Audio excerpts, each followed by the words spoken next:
right. Thank you, Dr. Hiley, for having us, giving us this platform to talk about open educational resources. Do I need to turn the front light off? Oh, it is already off. I'm sorry. I'm so used to doing that for my class.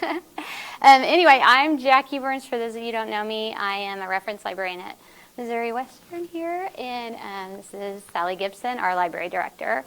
And we went to a workshop 2 summers ago to learn about open textbooks, open textbook library put out by the University of Minnesota. And they taught us a lot about open educational resources and how to put workshops on for faculty. And we learned a lot, and we want to share that information that we learned. So let's get started. Open educational resources, are they right for you? How many of you in here, I have a feeling, are already using open educational resources? So is math not? Some are. Okay. I thought I had a student in a class tell me they were using one for math, but they might have been getting confused with First Day or something like that. They may be confused with that. Okay, so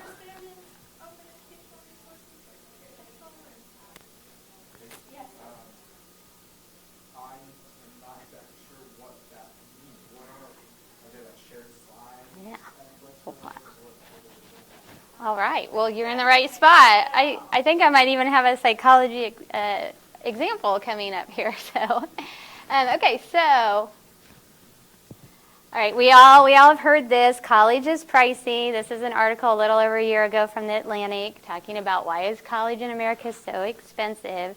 So I know I'm preaching to the choir when I tell you this. So, we just getting less funding from the state and kind of have to turn more to like the private school model on getting money for us, and we end up having to pass that on to the students, and they have to pay more money to come here. So, where do I need to point this? There we go. So what are some of the costs involved? You probably all know this too, but tuition and fees is where most of the money comes that helps run our schools, and our students have to pay room and board for those that live on campus, books and supplies, personal expenses, and transportation, both probably for students who are commuters and non-commuters. If you live on campus, you probably don't live nearby, so you have to pay to go home. So of these costs, how many of them can you really even affect, right? Basically, the books and supplies is where you can maybe have an impact on cost for students and how much education is in higher ed. So one of the answers may possibly be open educational resources. And what I have here are some of the partners and aggregators that either produce open educational resources or they aggregate them. So you can kind of go to one spot and try to find what you want. It is kind of a little bit of a wild, wild west out there. There's not a lot of streamlining. So there's you may find one resource here and then find it again in another spot. So there's lots of avenues to explore. Oh, and feel free to interrupt me anytime you have a question. I'm a librarian, so I love to answer questions. Okay, so what is open? When you hear open educational resources, in the fairest sense, an open educational resources matches the 4 R's. Okay, so this is a resource that has been created. It is either in the public domain, so anyone can use it, there's no copyright on it, or it is licensed in a manner that meets one of these 5 R's, or it meets all 5 of these R's. Okay, so the first one is creating something that can be retained. So creating something where anyone can download it, duplicate it, store it, and manage it. All right. Another R is to reuse it. That means you can use it in a wide range of ways, either in a class, on a website, in a video, in a study group. Oops, darn it, there I did it. Another R is the revise. So to be truly open, it has to be adaptable, allows you to modify it. A lot of open educational resources, they're created in one language and then they're translated, and that becomes an adaptation. So that's a way of revising. I've heard of another open educational resource where someone created a program for project managers in the field of engineering, and someone took that and adapted it for the field of business. So they just took open educational resource and adapted it for their discipline. Another R is to remix. So you can take multiple open sources and mash them up together. And the last one is to be able to redistribute it. So you're able to give it to someone else without concern of copyright or anything of that nature. All right, so how do you know if something's open? Typically, if it's in the public domain, you know it's open. And then most open educational resources use a Creative Commons license. Are any of you familiar with the Creative Commons license? So what it is when you create something, you automatically own the copyright. But if someone wants to use something of yours, they have to ask you, do I have permission and all that. But by using a Creative Commons license, you let them know ahead of time, this is what I'm allowing to be done with my material. Okay, so these are the different Creative Commons licenses. Does this have a pointer? Which one is it? I was going to try to... This?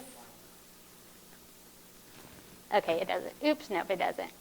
Okay, so you'll notice the first one, it just has a person standing there and it says by. What that means is somebody created something and they're like, you can use this any way you want, except for you have to attribute that I created it originally. Okay, that's the freest one you have besides public domain. And the next one has the by, so attribution, and SA, that means share alike. So that means if you take my material and you use it and create it, you adapt it, I want you to use the same license that I used. So you have to make it one where anyone who uses your material has to attribute it and have a share alike license for it. The third one is attribution and no charge. So you cannot make money off of something of mine I've created. I've made it open, but you're not allowed to commercialize it. The next one is attribution, no charge, and share alike. Okay, so those are the ones that are most open because they allow you to make changes to it. Notice the last two are not as free. They're not as open because they don't meet all the 5 R's. And the difference you'll see is the equal sign, and the ND means non-derivative, which means you cannot adapt my material. So I've created this, and you can use it as long as you don't change it and you attribute it to me. And the last one is I created it, you can use it, don't change it, and don't charge money for it. All right? So you get to pick this Creative Commons license when you are the original creator of a work. Any questions on that? Okay. All right, so colleges have gotten into the field of open educational resources because not only can it save students money, it can sometimes, save colleges money in the fact that it can generate revenue. This is an article from Inside Higher Education. It was just last week that they put out. This happens to be a group of community colleges that got together and decided we're going to create open educational resources for our introductory classes, and they found that for every $70, so I think it costs like $70 to create a new course with open educational resources, and they made $1.03 for every dollar of that. So $70 for every one of those $70, they earned $1.03. So they earned 3 cents for every dollar they created with, but then once they've created it, they can use it each semester. That makes sense. Okay, so this is with faculty creating open educational resources, not necessarily adapting one that's already out there. Okay, and there's a big push to create more open educational resources because then that makes more available for everyone to use. The federal government is even offers money. Usually it's for an institution to promote and incentivize creating open educational resource. It's called the Open Textbook Pilot Program. And then there is a bill in Congress, it hasn't gone anywhere quite yet, called the Affordable College Textbook Act, where they're trying to get money for law to make textbooks more affordable. So here at Missouri Western, the library has created a guide that you can access from the library, or I'm happy to send it to you. And it goes over kind of a little bit what I'm talking today. Why would you use an educational resource, an open educational resource, of course, to save your students money, and because it's adaptable. There's a lot of other reasons. And then the big one a lot of people want is, how do I find them? How do I find what's out there so I know how I can probably incorporate it into my course? I have some literature on open educational resources. I try anytime a new article comes out about the efficacy or quality of open educational resources, add it to this list. And the open educational resources are, I'm trying to even remember what I have there. I've actually adapted it since I made this screen. So when I show it to you live, you'll see a little bit of difference. So one of the most popular ways to find open educational resources is through this search engine from George Mason University. And so there is a link on the library guide, or if you want to write it down right now, you can click on this link and do some looking. And if we want, we can get a little live here, and I can show you how you might search this. Maybe. Okay, so they call it the MOM, the Mason Open Educational Resource Meta Finder. And it defaults to looking at almost every open educational resource site you could use. And sometimes that can be too overwhelming. So I'm going to take all the categories off and just pick a few. And the ones I'm going to pick are down here at the bottom, there's one called OpenStax, and we'll discuss that one in a little while. And there's the one called the Open Textbook Library, which is the University of Minnesota puts together, aggregates open educational resource textbooks that are out there. So I'm just going to use those because those are most likely ones where textbooks are. Others will have textbooks, but they'll also have assignments, courses, entire courses, and PowerPoints and the such. But since we'll focus on textbooks for this one. And I'm going to use psychology as an example. So I'm just searching the full record. I'm not looking for a particular title or a particular author. I'm just saying find me resources in these two domains that deal with psychology. And I do a search, and it found, oh, it's still searching. It's doing some looking. Right now it has the top, it's listing the top 30 out of 53 things it found by just searching psychology. And it's asking me if I want to join another 23, but for simplicity purposes, I'm just going to stay here.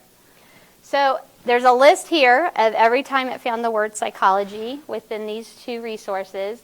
And you have all these options that you can do. You can say, well, I only want resources that are the past 5 years. So you can say that, and it knocks it down to 14. And then you can come over here and you could be like, I only am interested in what books are out there. I don't want to look at articles. I just want to see what books are out there. So now we have 10 options. And you'll notice the first one says Psychology Edited for EOU. So this is a book, a psychology book, put out by OpenStax, and it's been edited. It's from 2019. And here is a book, where is it? Psychology and Introduction. This is from 2018.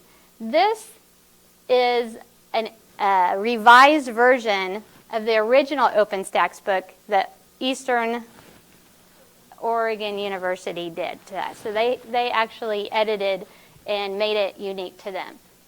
There is one down here from the Open Textbook Library. There was this morning when I checked. Where did it go? Did I have that checked? But they're all OpenStax. I did this right before I came here. Psychology. Maybe I will add the others. How did you, when you went back to that one thing, you had limited to OpenStax? I thought I had limited it to Open Text Library too. We'll just start. I'll just go back to the beginning. Has the date been Nope, I made sure it was in the 2015. I think it's on here now, though. There it is. Nope, it's this one. Introduction to Psychology. Okay, so this is put out by the Open Textbook Library, and this is a book on introduction. Do you teach Introduction to Psychology? No? Yes. You do? Okay.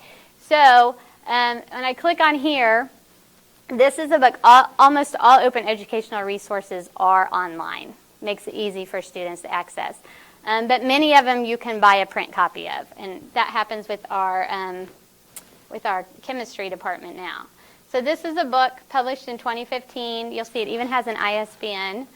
It was published by the University of Minnesota. You can see the chapters. You click on any, well, you can't check from there, but here's all the formats it's available in that you can get to.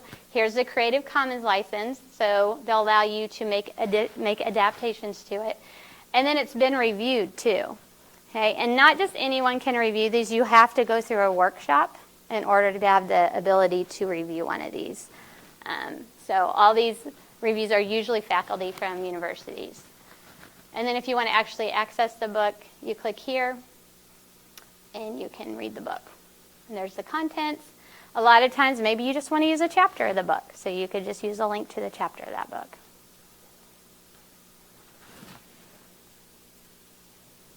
Okay, so that's how you might go about finding. I'm happy to try to find books for you too, or any kind of materials that you want to look, because it can be overwhelming with what they have. All right, OpenStax is another. We saw some of those, and this is usually just the introductory classes. These put out, created by a collaboration with Rice University. So the Gates Foundation has donated a lot of money. The Hewlett Foundation has donated a lot of money and asked that Rice University put together a conglomeration of books on entry-level classes. So you see algebra, you see statistics, microeconomics, and our chemistry department here on campus does use the chemistry one for this. I think Dr. Hiley was telling me that the textbook for chemistry was getting to be where it was $300 for students, and now a student can just have all the information online for free. They can also buy the book if they want for $60, and it is good for 2 semesters. So it's gone from $300 to $60 by using that. What does the book that they buy look like? You know what? Does the book that they buy in chemistry have this cover? I think, Yes. yeah. So it's a physical book, not an ebook. It's both. They can get an HTML version, a PDF version, and they can also buy the hard copy, which is dramatically cheaper than other alternatives. Like a free reminder or what do you? No, it's a hardcover textbook about that thick. It's like most other general chemistry. So I use the physics book instead of the chemistry book as an example of what one of these OpenStax will look like. So this is an introductory physics book for 2 semesters. It's 1,272 pages, and it's available in all the formats Dr. Hiley was just mentioning. It is also part of Bookshare, which makes it accessible for those that have issues with reading. This particular book, and I believe the chemistry one, also has an instructor solution manual and PowerPoint slides, so ancillary materials to go along with it. Now, I'm showing this one off because it's super cool. Not all of them will have ancillary materials, but you can also perhaps find somebody who's taken the open educational resources and created ancillary materials. I'd like to say that the chemistry text that we're using also has test banks that you can plug into Canvas. Yeah.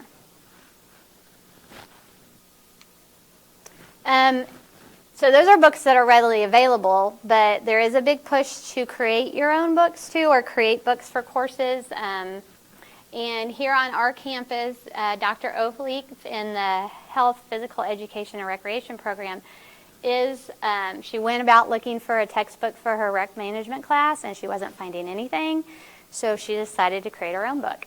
And she actually has her students help write the chapters. So this gets revised every year as to any kind of updates in the field or anything of that sort. And this is located on the server here on campus, you'll notice up here it says oer.missouriwestern.edu. So we have a server where if you were to create an open educational resource, it would be stored. And she created this in a program called Pressbooks, which the university has a license to. So if you feel the need to create an open educational resource, we have the materials you need to do such. Yeah, and she put down here her Creative Commons license, but her students do have the opportunity, which the chapter they created, that they could have a different license if they want. But it's defaulted to this license unless they put it on into their chapter. And she put the no charge, but she did put that you could do derivatives. Any questions? So does it take people like Dr. Oakley who have the goodness of their heart? Yeah, you know what she says? She says she considers it part of the service to her discipline that she needs for her professionalism. So that's where that national grant came into play, because they've worked with institutions that grant, and some institutions have been able to pay faculty for creating the work. So But generally, nobody's making. you're not making any money, but you might also maybe, some universities maybe will give you $3,000 or $2,500 just for creating their. Yes, so like that federal program I mentioned, where we say in Arizona State, they put in the budget for the pilot program, it was $5 million in 2018 and 2019. They bumped it up to $7 million, and University of Arizona, or Arizona State University, was awarded a bunch of money, and so they used that to encourage faculty to create textbooks.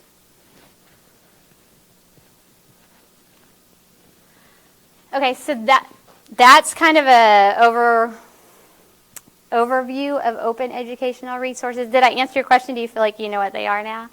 Okay, but while I have a few of you captive, I kind of wanted to tell you about some other affordable options that are available on campus that could save your students money also. So the education department, their students, I believe this was for accreditation, had to purchase this assessment bundle in order to graduate, I guess, but it was an extra burden on the students to have to purchase this. And so Dr. Michael Smith came to me and he was like, I don't want to make them have to buy another textbook, okay? I want to work a way around this. And so I worked with him, and we found articles that are in our databases that our students already have access to because we've purchased the database, they're full text in.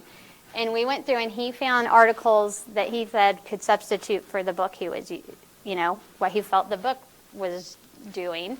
And so we've listed them here. And these are hot links that take you to the database where you can get the full text of the article. I don't know if I actually have it. No, I do. So this is the guide where it actually resides. And if the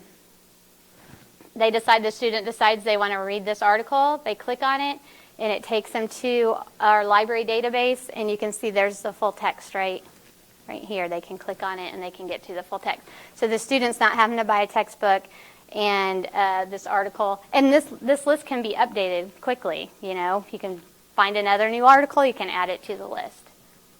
So this is something that's available that would cost the students no money. This just right here.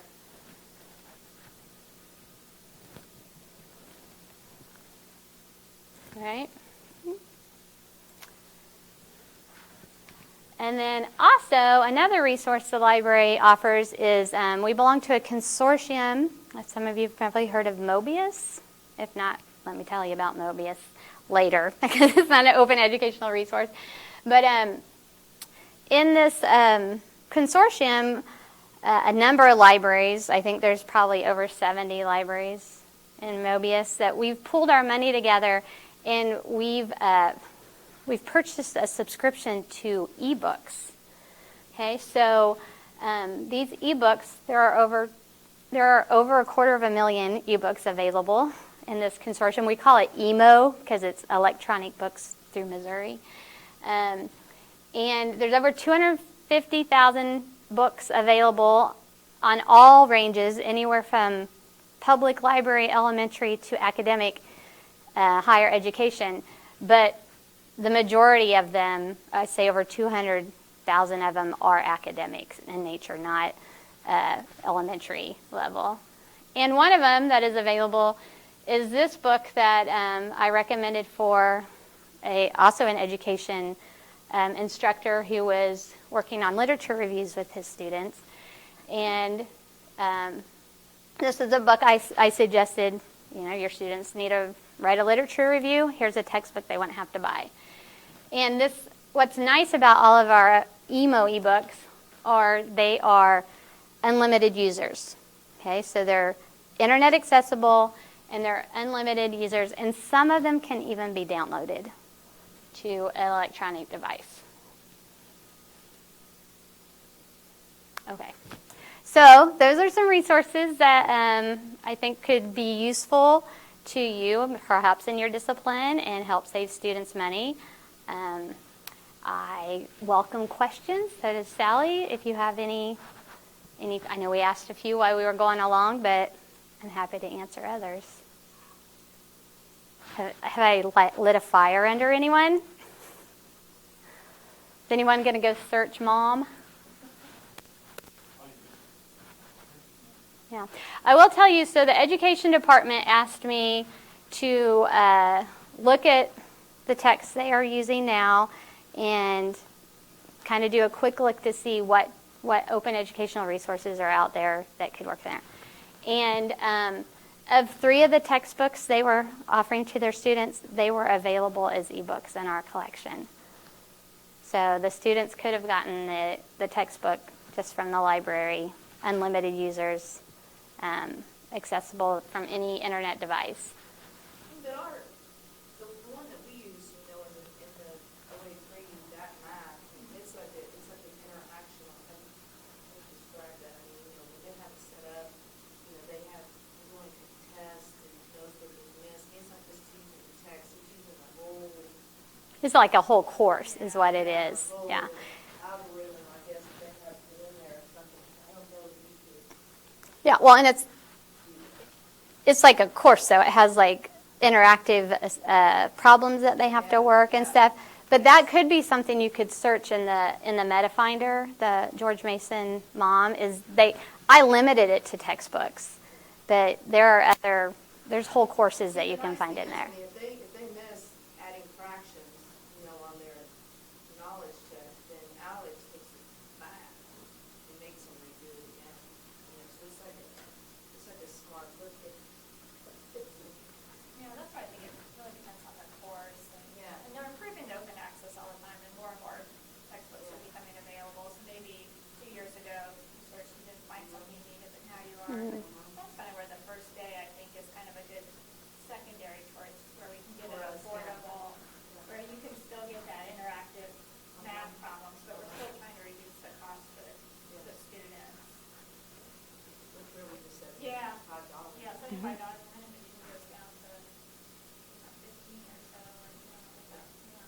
Yeah, there's certain disciplines that are working quicker in open educational resources than others. That's why Dr. Oakley created her own OER, because there weren't really any in her field. There weren't that many even she liked that were from publishers.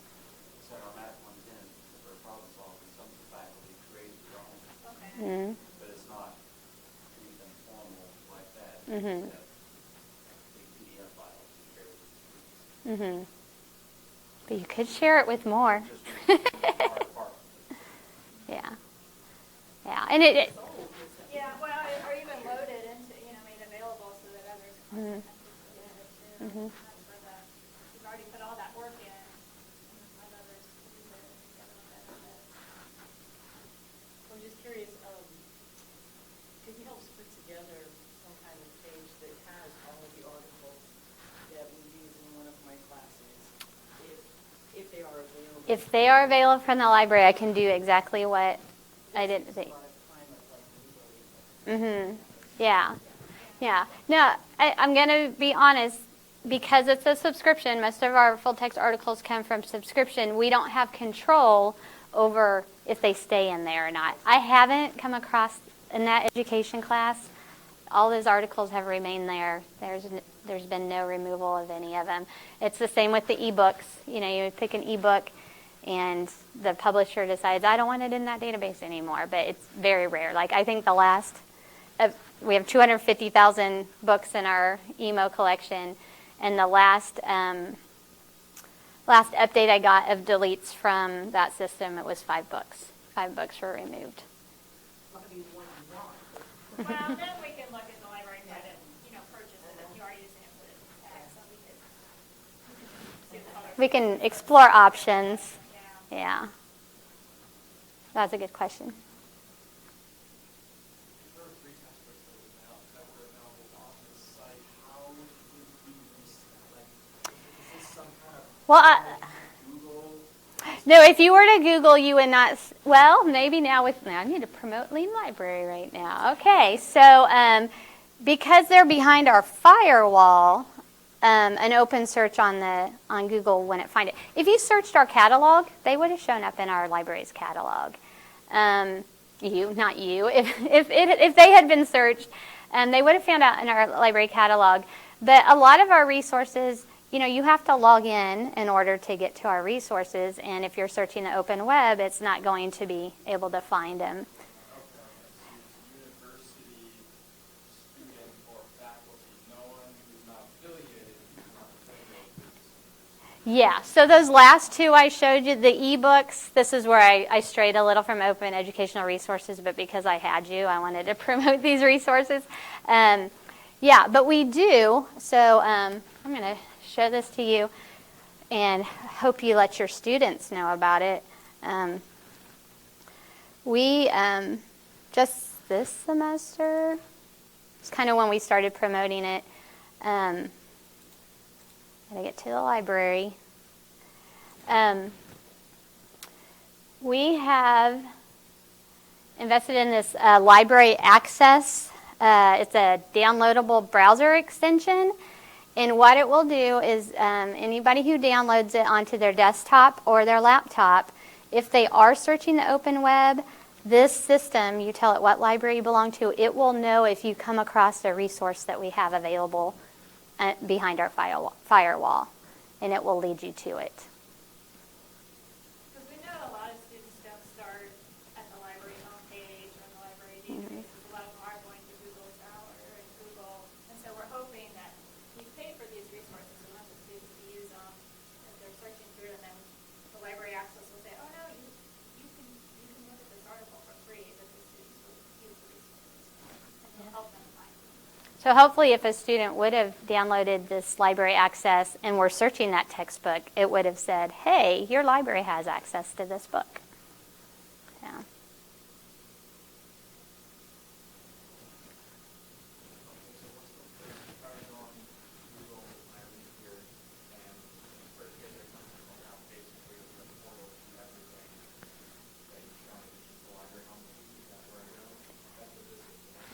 Right here, we're on the library homepage.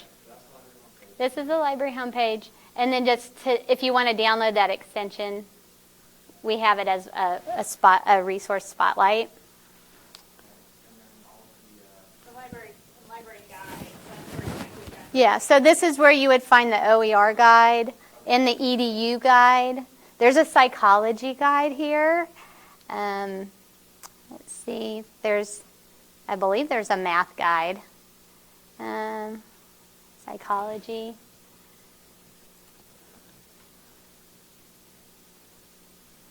So this just links to databases. If you click here, it takes you to a list of databases we think would be useful if you're in a psychology class. So we have a link to Psych Info, Psych Articles.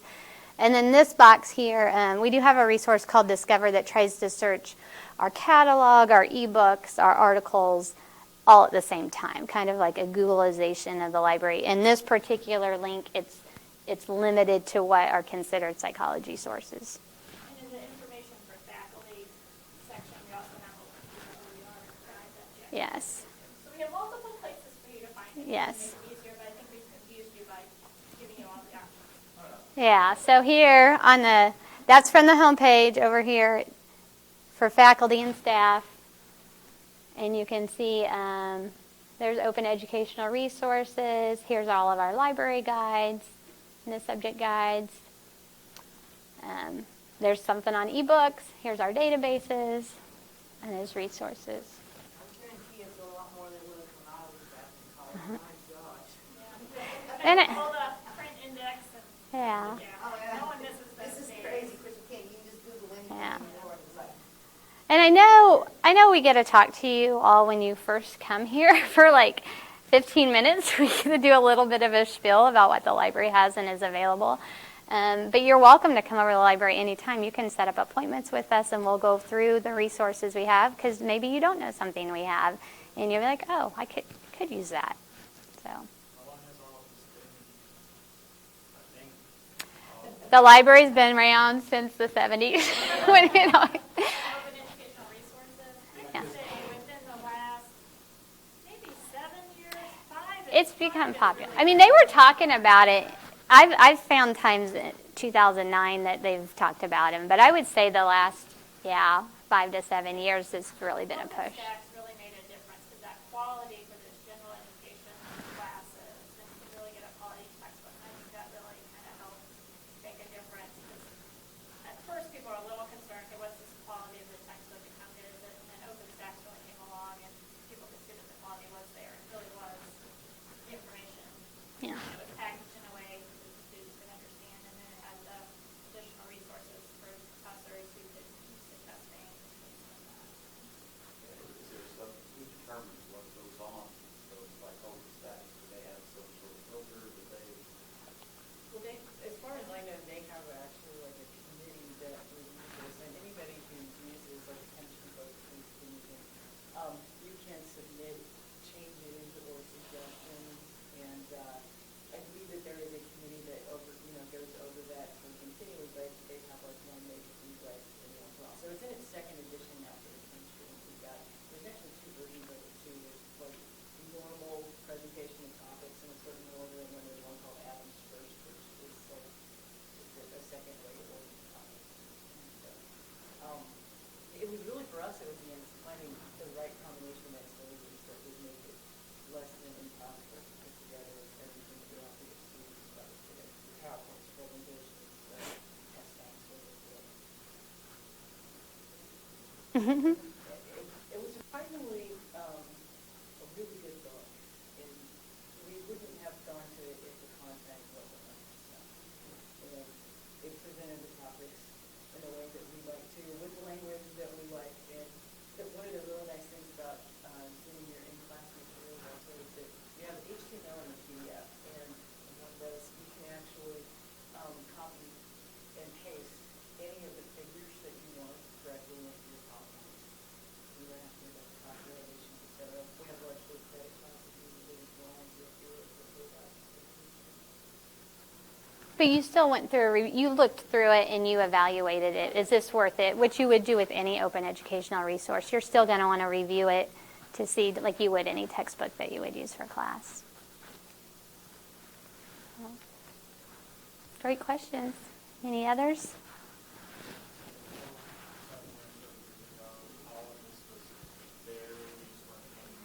No, I think they've been created more and more since then. I mean, there was a good amount of stuff there, but we have the university we're paying to have this service. So why does someone have to be employed or Okay, I think I think I confused you.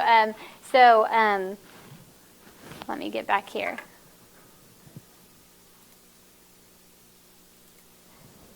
So this was the last open educational resource I talked about. And then when I came here, I started talking about library resources because although they're open to your students, but they're not open to any student. And it's a library resource that we pay for. And I figured since I had you captive, it's just another way we can save students money by using library resources that they have access to, but they aren't open for the world to have. So most of what we talked about today is open education. It's available to anyone in the world.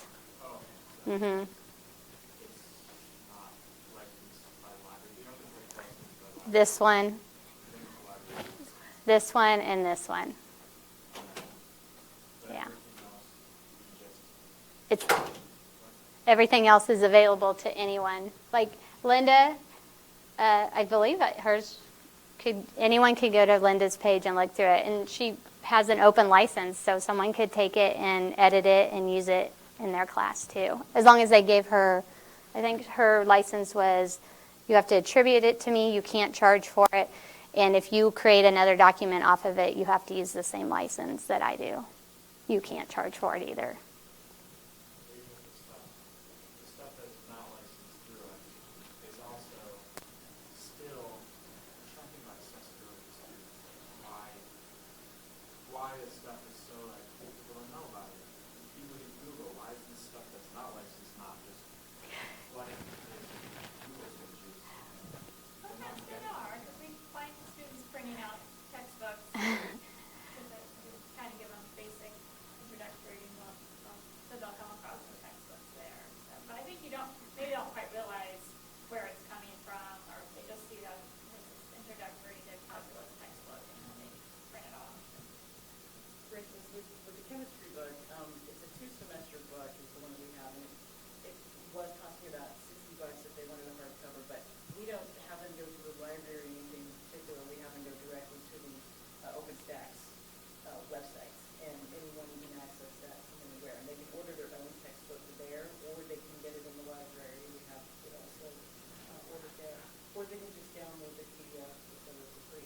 Now, when they were going on to their usual websites where they look for textbooks, they were finding a different version that a third party had put together with only a certain number of chapters. So we had to be careful about that. So we were directing them to at least the real version. Yeah, those were open anyway.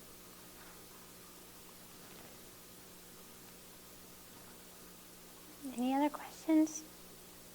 It's some good questions, good discussion. All right. Well, I appreciate you coming and taking the time to learn. If you have any questions, definitely just let me know, or Sally, and we can talk. All right. Thanks.